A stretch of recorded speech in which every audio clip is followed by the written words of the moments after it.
نہیں، یہ محض فضل الہی ہے اور یہ محض کرم مصطفیٰ ہے کہ اللہ نے ہمیں حضور کی امت میں پیدا فرمایا۔ یہ ہماری اوقات نہیں ہے دوست، نہ ہماری حیثیت ہے۔ حضور صلی اللہ علیہ وسلم کی امت میں اللہ تبارک و تعالیٰ نے ہمیں پیدا فرمایا۔ اس پر ہم جتنی بھی خوشی کا اظہار کریں وہ بہت کم ہے دوست۔ رب کا جتنا بھی شکر ادا کریں بہت کم ہے، کیونکہ چاہ کر کوئی کہیں پیدا نہیں ہو سکتا، یاد رکھو۔ کوئی چاہ کر کسی گھر میں پیدا نہیں ہو سکتا، نہ کوئی چاہ کر کسی گھرانے میں پیدا ہو سکتا، نہ کوئی چاہ کر کسی دور میں پیدا ہو سکتا ہے۔ فقط ایک ہی ذات ہے جو اپنی چاہت سے پیدا ہوئی ہے، وہ ایک ہی ذات ہے، وہ ذات مصطفیٰ صلی اللہ علیہ وسلم۔ کَأَنَّكَ قَدْ خُلِقْتَ كَمَا تَشَاءُ، کہ آپ جیسے پیدا ہونا چاہتے تھے یا رسول اللہ آپ کو اللہ نے ویسے ہی پیدا کیا۔ حضرت حسان صاحب رسول کہتے ہیں کَأَنَّكَ قَدْ خُلِقْتَ كَمَا تَشَاءُ، کہ یا رسول اللہ آپ جیسے پیدا ہونا چاہتے اللہ نے آپ کو ویسے ہی پیدا فرمایا۔ کوئی اپنی مرضی سے پیدا نہیں ہوتا، نہ آپ اپنی مرضی سے پیدا ہوتے ہیں نہ ہم اپنی مرضی سے پیدا ہوتے ہیں۔ کوئی اپنی مرضی سے پیدا نہیں ہوا۔ جب ہم حضور کی امت میں پیدا ہوئے ہیں تو یہ ہم اپنی خوبی اور اپنے کمال کی وجہ سے پیدا نہیں ہوئے، یہ مصطفیٰ کی خیرات کی وجہ سے ہم پیدا ہوئے ہیں۔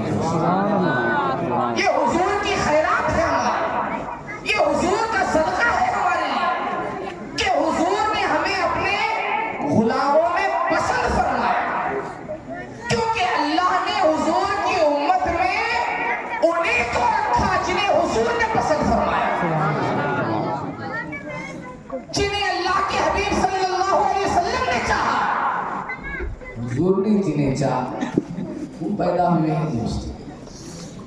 تو ہم حضور کی چاہت ہیں، ہم کس کی چاہت ہیں؟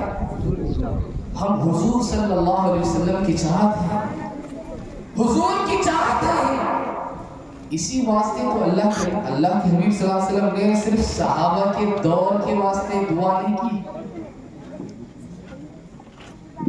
اللہ کے حبیب صلی اللہ علیہ وسلم نے صرف صحابہ کے واسطے دعا نہیں فرمائی، بلکہ اللہ کے حبیب صلی اللہ علیہ وسلم ارشاد فرماتے ہیں کہ میں ان کو خوشخبری سناتا ہوں جو میرے بعد آنے والے ہیں۔ میں انہیں خوشخبری سناتا ہوں جو میرے بعد آنے والے ہیں۔ مسلم شریف کے حدیث پاک ہے انہوں نے مجھے دیکھا نہیں ہوگا لیکن وہ مجھے بہت زیادہ چاہنے والے ہوں گے۔ وہ مجھے نہیں دیکھے ہوں گے، انہوں نے مجھے نہیں دیکھا ہوگا، انہوں نے میرا دیدار نہیں کیا ہوگا، لیکن وہ مجھے بہت زیادہ چاہنے والے ہوں گے۔ اللہ کے حبیب صلی اللہ علیہ وسلم خوشخبری سناتے ہیں۔ کن کے لیے خوشخبری سناتے ہیں؟ ہم جیسے غلاموں کے لیے دوست، ہم جیسے غلاموں کے لیے۔ ہماری کچھ حیثیت نہیں ہے، ہماری اور آپ کی کچھ حیثیت نہیں ہے دوستو۔ خیر القرون تو ختم ہو چکا، جو اچھا زمانہ تھا وہ ختم ہو چکا۔ خیر القرون جو اچھے زمانے تھے، صحابہ تابعین تبع تابعین کا، یا اللہ کے حبیب صحابہ تابعین کا، جو بھی ہو، صحابہ تابعین اور تبع تابعین، یہ خیر القرون یعنی بہترین زمانہ، جسے بہترین زمانہ کہا گیا، وہ تینوں زمانے ختم ہونے کے بعد جو آئے، یعنی غلامان مصطفیٰ۔ آج ہم نے حضور کو دیکھا نہیں، ہم نے حضور کو دیکھا نہیں، لیکن ہمارے اندر اتنی زیادہ محبت ہے، اتنی زیادہ محبت ہے، حضور کا نام سنتے ہیں تو فوراً ہم انگوٹھی چوم کر آنکھوں سے لگاتے ہیں۔ سبحان اللہ، سبحان اللہ۔ یہ محبت کی نشانی ہے۔ ہم نے حضور کو دیکھا نہیں، پھر بھی محبت اتنی ہے کہ حضور صلی اللہ علیہ وسلم کے تعلق سے اگر کوئی کچھ کہے تو تن بدن میں ہمارے آگ لگ جاتی ہے. اللہ اکبر. یا رسول اللہ. ایمان کا تقاضا ہی یہی ہے. ایمان کا تقاضا ہی یہی ہے کہ ماں باپ کو اگر برا کہے، جتنا برا تجھے لگے، حضور کی شان میں اگر کچھ کہے تو اس سے ہزاروں گنا بڑھ کر تجھے برا لگے.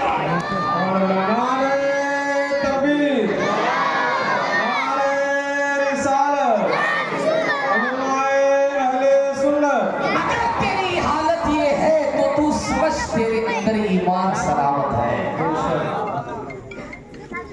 اگر تیرے اندر یہ چیز آج اس لیے بہت سارے لوگوں کا ایمان کمزور ہو چکا ہے. بہت سارے لوگوں کا ایمان کمزور ہو چکا ہے. ہمارے اندر حضور صلی اللہ علیہ وسلم کی محبت حد سے زیادہ ہو،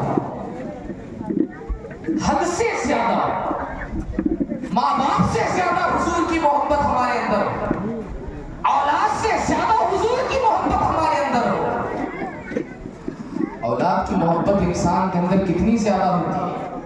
اولاد کے لیے انسان اپنی ساری زندگی قربان کر دیتا ہے، اپنی ساری زندگی ختم کر دیتا ہے اولاد کی خاطر. اولاد کی خاطر انسان اپنی زندگی ختم کس لیے کرتا ہے؟ اولاد سے محبت ہوتی ہے.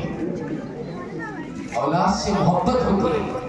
ماں باپ کی خاطر انسان اپنی زندگی ختم کر دیتا ہے.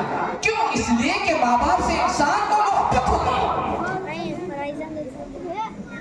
جب انسان کو کسی سے محبت ہوتی ہے تو انسان اس کے لیے اپنی زندگی قربان کرنے پر آ جاتا ہے. انسان کو سب سے زیادہ اگر کسی سے محبت ہونی چاہیے حضور صلی اللہ علیہ وسلم سے ہونی چاہیے. اور ایسا بھی نہیں کہ محبت رسول اگر زیادہ ہو جائے تو اس سے محبت خدا نکل جائے. یہ خواب خیالی کی بات ہے.